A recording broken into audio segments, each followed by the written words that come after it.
This is my old elevator panel.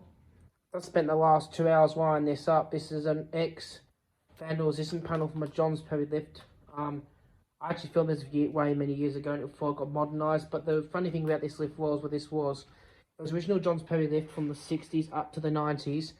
It got partly modernised with vandal resistant, but this was vandal resistant model for Johns Perry lift back in the 90s. And in 2016, I think it was, something like that, at that time, this was modernised. I'll never get lift 4's panel. Lift 3 was already modded before I get that panel. This is fully functioning.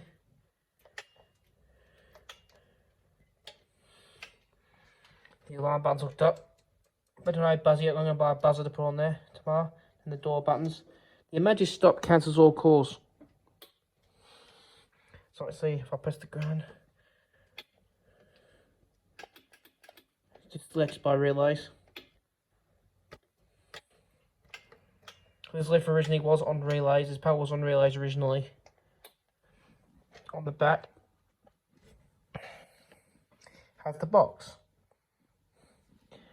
That lift, Matt K183 showed me on a private video through a private message, had similar buttons like this, but the round version, behind the round version, buttons in the lift you provide around the hotel actually has similar contacts to that on the back. They're all round and square, similar contacts. These are made by Dewhurst, UK. These are up and these are. The button's a bit loose. The arrow's a bit loose.